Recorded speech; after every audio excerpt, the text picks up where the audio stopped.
Hi,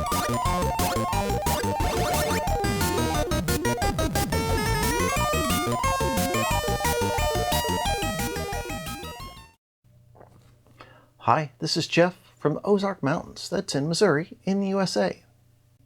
A few weeks ago I did a repair video on a Commodore 128 that had a black screen problem. It turned out that was just a bad memory management unit chip, but I also found it had a funny little mod board inside this RF shield here, and it puzzled me as to what that did. I asked around on Facebook, Twitter, and the CBM hackers mailing list, and somebody on Facebook pointed out that that was actually shown in the schematic, and it was called the VIC Tower mod. Someone on Facebook pointed out that that mod board was actually shown in the schematics called the VIC Tower mod, and sure enough, he was right. And the fellas on the CBM hackers mailing list pointed out that it was modifying the trailing edge of the RAS signal, but there was still no consensus as to why that might have been necessary. As I was waiting for the replacement memory management unit chip to arrive, I kept puzzling over why Commodore would have installed that mod board. See, installing a mod like that is a very expensive proposition to a manufacturer who's making tens of thousands or 100,000s of units. It's not something you would do lightly. For example, a manufacturer I used to work for used two 2-watt power resistors on certain products. And these resistors were too large for our insertion machines to do automatically, so they had to be hand placed.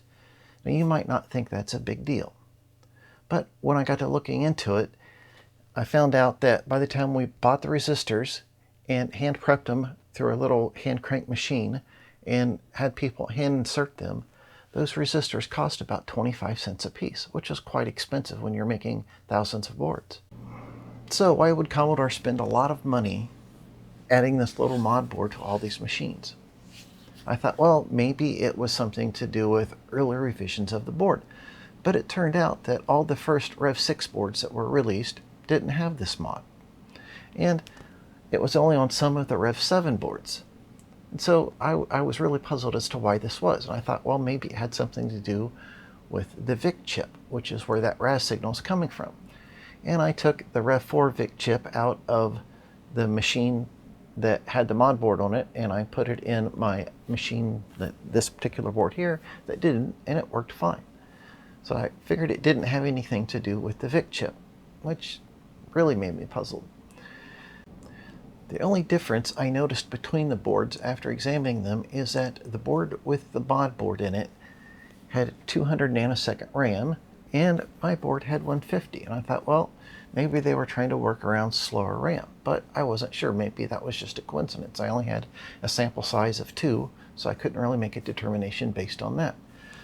Before I sent the Commodore 128 with the mod board back to its owner, I hooked up the logic analyzer and took some measurements, and I spent all my free time over several days looking at that and poring over data sheets and asking questions, trying to figure out what was going on, and I think I may have finally got to the bottom of it.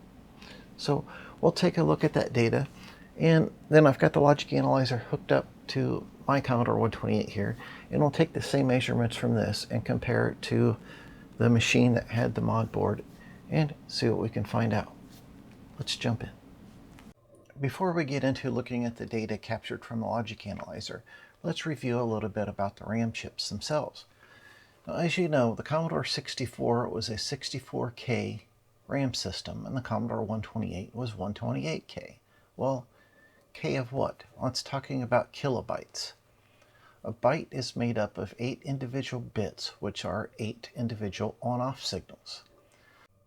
This is a picture of a Commodore 64 mainboard, and I have circled the 8 RAM chips. Each of these RAM chips is responsible for remembering 1 bit out of each byte, so all 8 chips together form 1 byte of storage.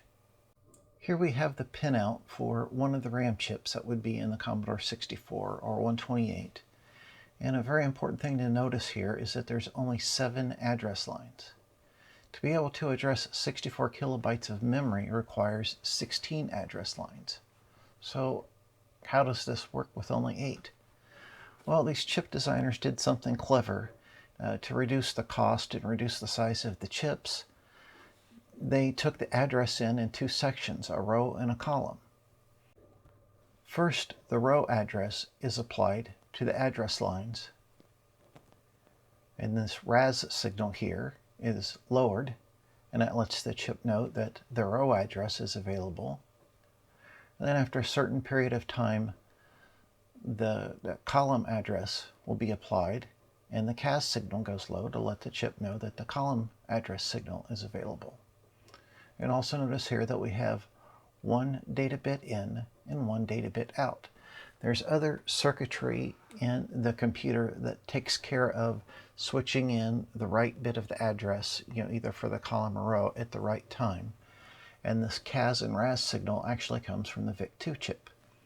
And it might seem strange that the VIC-2 chip, which is the video chip, is dealing with memory, but they were actually very clever in doing that, because this random access memory also needs to be refreshed so it doesn't forget what's in it, and they made the VIC-2 chip automatically handle that task, so they didn't need a separate chip to do it. So it all worked out very well.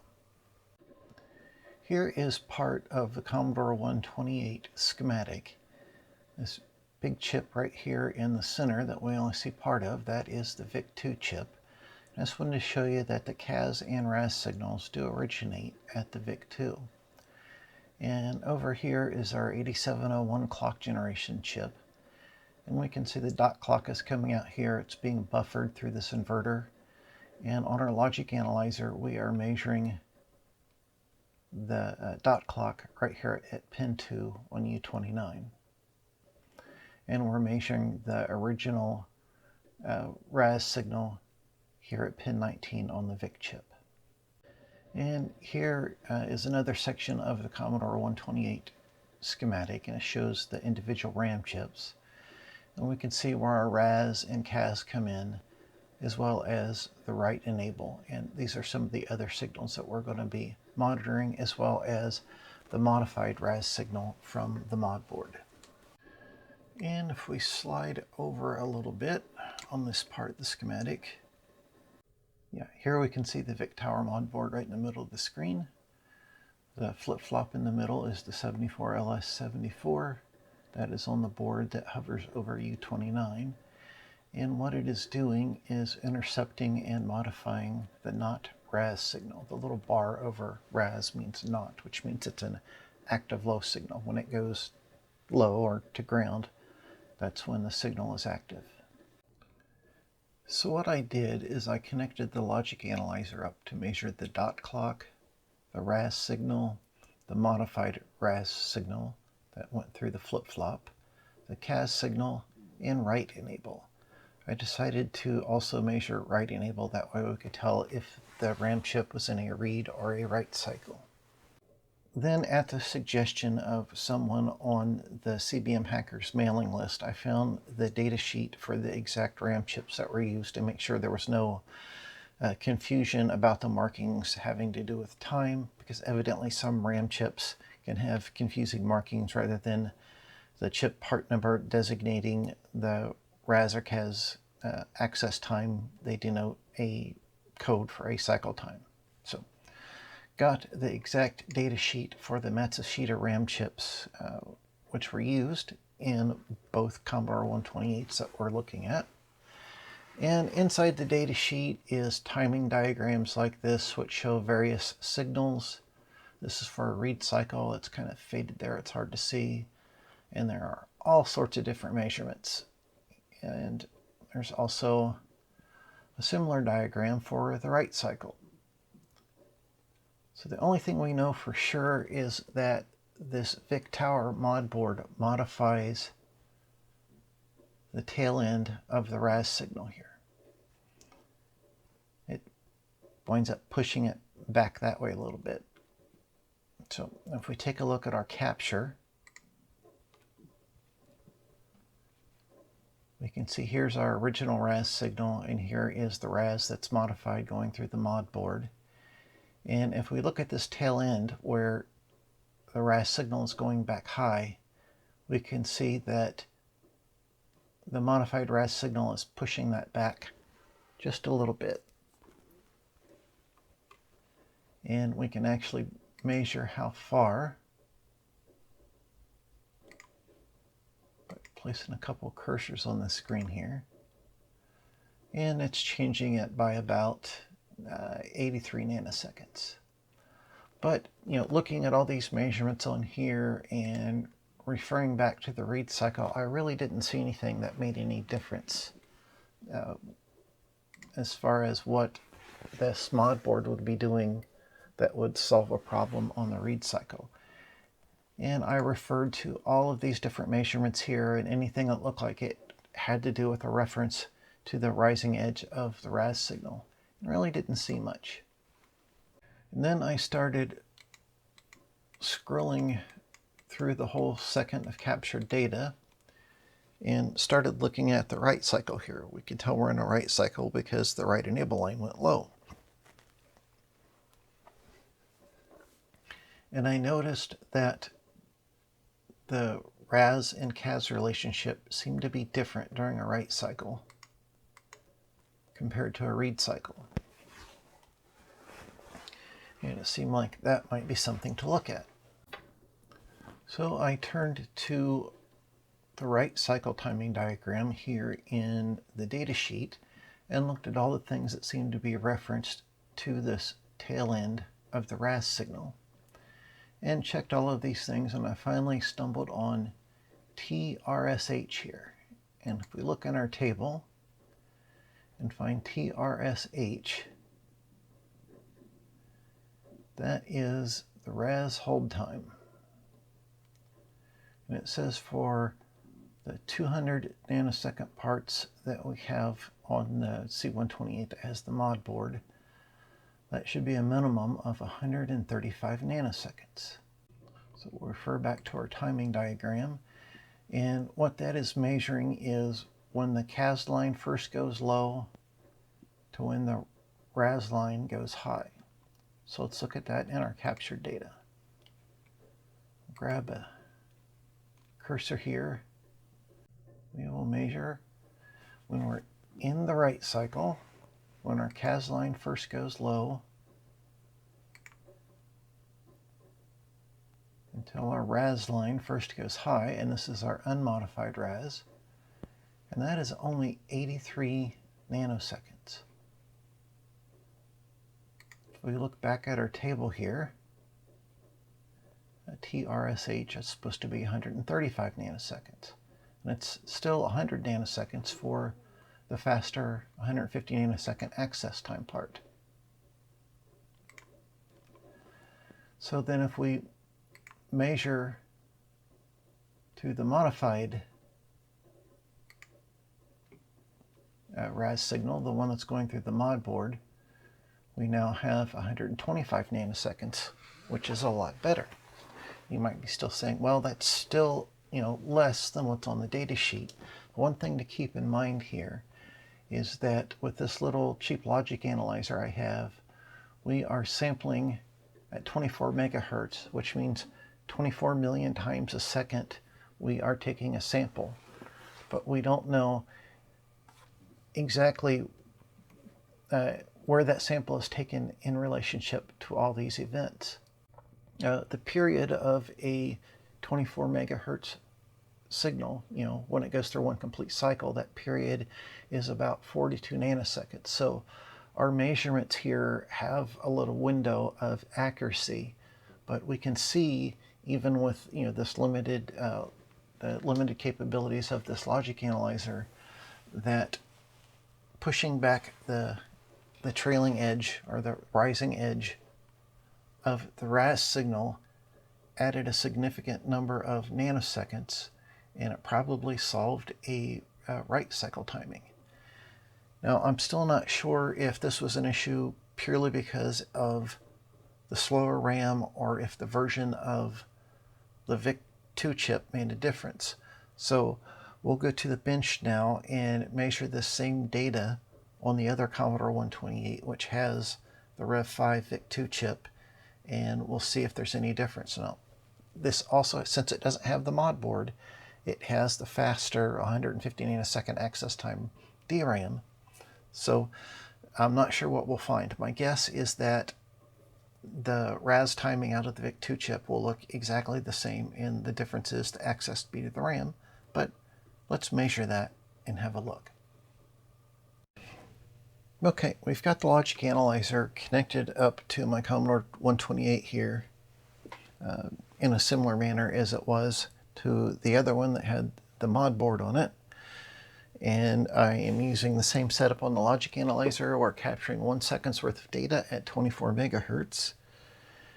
And well, let's get a close-up here of how this is all hooked up so you can see that. Okay, this is one of the original type of Saley logic analyzers. It just has 8 channels. I paid like $100 or so for this several years ago, and it's been a nice little unit. They make some much more sophisticated versions of this now that are, of course, more expensive. It has its limitations, but for the price, you can't beat it. Here on our black wire is the dot clock. On the brown wire, right here, that is the RAS signal. And we don't have the red wire connected on this one, which was the modified RAS signal on the other computer. Our orange wire is the CAS signal, and the yellow wire is write enable. All we do on the computer then is click start. It captures 1 second's worth of data, and it shows this to us. And right now it looks all compressed, so we'll jump back over to the computer here so we can get a closer look at this and see what it tells us. Here we have the data captured from my Commodore 128, which has the Rev 5 VIC-2 chip. Got the cursors placed to measure TRSH. And we can see we have about 83 nanoseconds, which is similar to what we had on the other computer that had the mod board. While this TRSH time period can vary slightly on different write cycles, this 83 nanoseconds is about the shortest I saw it on either computer. This makes me fairly confident that the purpose of the mod board was to allow the slower 200 nanosecond RAM to work. So why would Commodore go to all the trouble of developing this mod board and all the expense of modifying the circuit board and installing that mod board just to use 200 nanosecond RAM? Yes, the 200 nanosecond RAM would have been a little less expensive, but I don't think it would have been that much less expensive that they could have paid for all this hand rework of the circuit boards. That takes a lot of time, and it's pretty expensive. I kind of wonder if it was more of a part availability issue, that there were times where they couldn't get enough of the 150 nanosecond RAM, but they could get to 200, and they came up with this as a workaround to be able to use the slower RAM. It's still fast enough, after all, for the computer. There was just that slight timing issue with the edge of the signal, which they were able to correct. I didn't see any difference really with the CAS and RAS timing that looked significant in the data captures I did between the Rev 4 and the Rev 5 VIC-2 chips, although there may be some difference there that I'm just not seeing. But I am, fairly confident, let's say 90% plus, that the reason for the mod board was the 200 nanosecond RAM. And I would be interested in hearing from other folks who have a Commodore 128 with the mod board. It'll be located right in here above U29, right beside or to the left of the VIC-2 chip. If you've got a Commodore 128 with that mod board, take a look at your RAM down here in this corner and let me know what the part number is. This particular RAM in this computer and the other computer is made by Matsushita. It has kind of like a pointy diamond symbol on it. The part number is MN, as in Mike Nancy, MN4164P-15A. The -15 means it's, on this computer, means it's 150 nanosecond access time RAM. And on the computer that had the mod board, it was a -20, which is 200 nanosecond access time RAM. So I hope you've enjoyed this. It's a little different episode than I normally do, but I thought it was a lot of fun to try to track down what that mod board did and try to figure out why they may have gone to all the trouble to put it in there. So I hope you like it. Appreciate you watching. If you're a subscriber, I really do appreciate it. It's very encouraging to see the subscriber count grow and to get feedback in the comments and things like that. You can look down below and you'll see a rectangular button, and if you click on that, dude, you'll be subscribed to the channel. And you can click on the little bell-shaped icon, and then YouTube will let you know just as soon as I post a new video. Also like to give a shout out to my Patreons and the other folks who help support the channel. That's greatly appreciated. It's also very encouraging. If you would happen to want to think about supporting the channel through Patreon or Subscribestar, look down below in the description and you'll see the links there, and you could click on them for more information. Well, until next time, bye.